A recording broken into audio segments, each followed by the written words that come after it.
Right, well, good evening, everybody. Might just try and turn the lights down a little bit. There we are, that's better. Right, okay, well, I'll start on the front page, actually.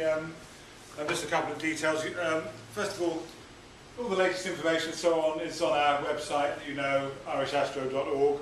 I'm also making a little bit more use of the Twitter feed that we've had for a long time. We've not really made very much use of. And that is IAA Astro. It looked a little bit confusing with the 3 A's there, but if you think of it as IAA Astro, is our Twitter feed, and that actually appears on the front page of the website as well now. And I'm experimenting with putting that on our Facebook page as well, but I haven't quite got it right, I don't think yet. So that's just a couple of things to note about. I think there'll be there'll be the usual sort of pictures and stuff to go up there. Just a little trip around the autumn night sky. Starting off, Peter's managed to see the sun, and we have a bit of information about solar cycle 24. A little bit of a change from the last time we talked about this here, and in that there was, back in August, one spot-free day. So whether that means that solar cycle 24 is coming to an end or petering out, we're not quite sure. But the sun at the minute is not terribly active. There have been one or two recent occasions when we thought we were going to get an aurora, and it turned out to be a little bit of a damp squib. There were some photos of faint aurora from the north coast earlier in September, but nothing too exciting at the minute. But it is the season, so we're quite optimistic that things could happen. Peter actually, apart from the next one, this is a calcium picture of the sun. You can see lots of good structure there in the calcium picture, and spread along the north, but mostly south. You can see there that even it's been a feature of solar cycle 24 that there's been more activity southern hemisphere than the north on the sun, which is slightly unusual. I was quite astonished today. I did get an email from Peter earlier today saying that he'd got a sun picture from today. And I thought, well, hang on a minute, I'm sort of getting flooding in my garden and stuff today. But actually, I looked at the credit carefully, and it's a satellite one, but nevertheless very interesting because it's from the Soho satellite. But what's interesting about it is we have a new active region coming around, again, southern hemisphere, by the look of it. Active region 2186. That looks quite interesting there. So we'll keep an eye on that one, see how it develops over the next few days. And if we get anything from it, then maybe it'll be the lucky one. The moon's going away as well, so if we do get anything in the next sort of week or so, we might be able to actually see it without the light of the full moon, which has been a big thing today.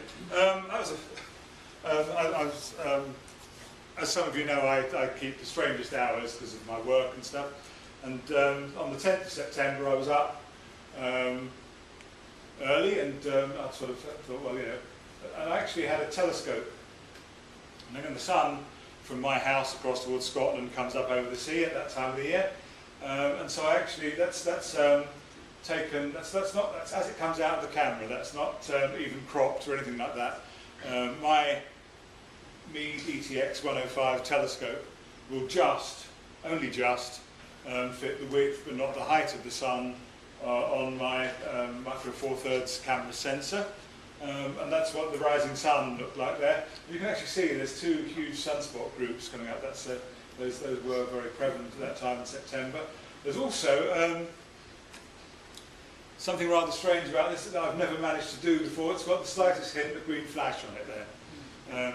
It is only slight, it's not brilliant, but it's the only time I've ever caught it at all on a picture. And you can see all the rippling here as the sun rises up through the layers of the atmosphere. So I was quite pleased with that one. That was back in September the 10th, 4 weeks ago. Okay, just a sort of a guide to where things are at the minute. Jupiter is probably the best planet to look out for at the moment, but again, you do need to be up early in the morning. It's rising about sort of 2 o'clock now, and as this month goes on, that will become closer to midnight. It is nice and high, so you can actually get a good look at it, but you do have to be up about 3 or 4 in the morning to get that. Other than that, Mars is more or less on the horizon now. I'll show you a picture of Mars in a moment, but Mars is in the southwest after sunset, but the angle of the ecliptic this time of the year is very flat, and Mars doesn't come up much above the horizon. And likewise Saturn, you could about a couple of weeks ago see Mars and Saturn next to each other. In fact, they sort of passed in the night sky over a period of nights, and but Saturn is more or less lost to the horizon now. It disappears as soon as the sun goes down, and so there's not much activity there. And likewise, Venus was a good morning star for those up at 5 o'clock or thereabouts, but that's now dipped down, going behind the sun, and it will come around as an evening star in a while time. Probably the best two planets, oddly enough, to really get a good look at this time of the year. Uranus and Neptune are both quite close to opposition. Uranus actually, I think, was at opposition technically yesterday, and is right by the moon. I don't know, I haven't seen any pictures of Uranus today. We'll come on to the lunar eclipse in a minute, but one of the possibilities that amateur astronomers could have had a go at during the lunar eclipse was Uranus, because it's right by the moon, about 2 degrees away. So tomorrow night, if we do get a clear night tomorrow night, Uranus is about 7 degrees to the right of the moon, which is actually far enough away to be able to see it, even though there's a near full moon next to it. And Mercury will get at the end of the month in the morning. So that's where we are with the planets. I do have a picture just to show you this, because I've been away on my holidays. I went to Portugal. And actually Portugal is hugely disappointing in terms of the night sky, because it's hazy. Obviously I'm down near the seaside, on the Algarve, but everything is actually about sort of 17 degrees higher in the sky there, which is good. So I did get the crescent moon here with a little bit of earth shine. This is Mars, but this, right adjacent to it at that time, was Antares, its rival. That's Ares being the Latin for Mars, and Ant being rival, the rival of Mars, the bright red star versus the bright red planet there. So they passed nicely that evening. That's that. We'll have a look around. My favourite part of the sky is very prevalent at the minute, and this is the whole area of the Summer Triangle. You know, the Summer Triangle, Deneb, Vega, Altair, those three looking very bright in the sky. There's all sorts of interesting objects in that part of the sky. So what we have here, we have, for example, we have the two best planetary nebula in the sky. That one just there is Messier 27, the dumbbell, and that one there in Lyra, the Ring Nebula, Messier 57. We have a very nice area just up to the left of Deneb. There is the North America Nebula, NGC 7000. That's always worth a look at. I have never visually seen it. I've only ever caught it on pictures, and I've never, it is actually quite difficult to see even in a pair of binoculars. So, because it just sort of melds into the Milky Way. I don't think you have colour vision of that sort of thing, but it is of course hydrogen alpha red thing. We have Sagitta here, which has a very nice globular cluster, Messier 71 in the middle of it, just there. And we have a fabulous little asterism that hasn't come out terribly well here, but just there is the Coat Hanger, which is a nice area as well. And of course, the Milky Way runs right through the middle of all this, so it is really good. And also, just a couple of other things worthy there. Binary stars, the most colourful, pretty binary star is Beta Cygni, or Albireo, just there. And an interesting one up here, the double Epsilon Lyra. They're all worth looking at on a good autumn night, when this is all pretty much overhead in the evening. So plenty to look at there in the Summer Triangle. Just a couple of snaps I've got from that part of the sky. That was my go at Messier 20. I did these on the same evening actually. That's Messier 27, the dumbbell. That was the Ring. The Ring, really, these two were taken through a 6-inch reflector, so they're not the most massive magnification going on there. This one, North American Nebula, I took.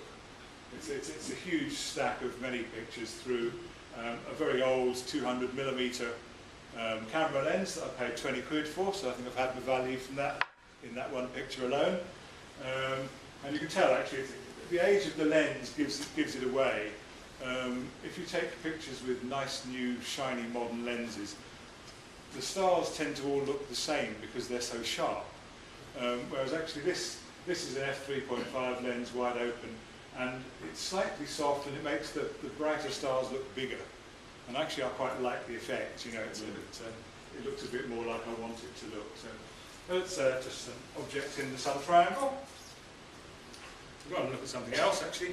This is the story of yesterday's moon. I'll show you. This was the moon rising over Larne Loch yesterday evening. And this is the belt of Venus here, the most strangely named part of the sky ever, because it can't be anywhere near Venus ever. It's the Earth's own shadow, so it's the other way from Venus always. But there we are, and that's the moon rising through it. So I got home and got a telescope on it and got that picture of the moon as it rose. I got a slightly better one as it rose higher, but that's not bad really. That's not one picture, that's 4 pictures. Through my ETX 105 telescope, the moon does not fit on the sensor of my camera, so I've actually taken 4 pictures of each quarter roughly and fed them into a thing called Auto Stitch that puts them all together. Don't know how it works, it's very clever, but it just seems to do the job. And that's the moon. Then of course I got onto the internet this morning and started getting pictures from the Griffith Observatory in California. And that was the picture there at 9:50 Universal Time, so 10:50 our time, and then that progressed onwards until the sun was just illuminating a little bit of the moon there, most of the rest of it being in the Earth's shadow, and then they turned the wick up and it all gone. You can start to see the lovely red coloration. That's 10:30. The moon on these occasions the moon moves its own width in an hour roughly. And so it takes an hour to go into the main shadow, and then it takes another hour to go through it, and another hour to come out of it. That's more or less how the timing of that works. So the whole thing from start to finish lasts about 3 hours. This was more or less the middle of it, just past the middle of it in fact, at 11 o'clock or midday our time. And they reckoned this one was pretty much, as these things go, of average brightness. There's a scale for this called the Danjon scale, and this rates a 3 roughly.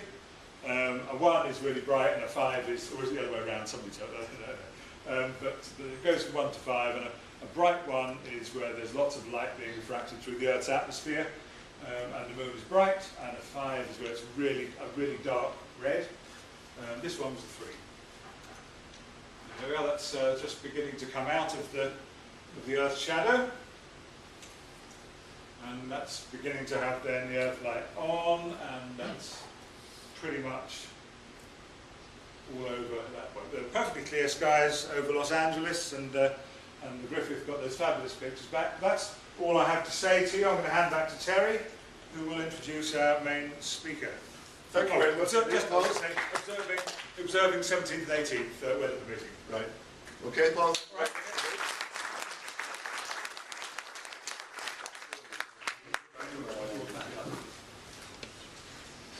The next total lunar eclipse is visible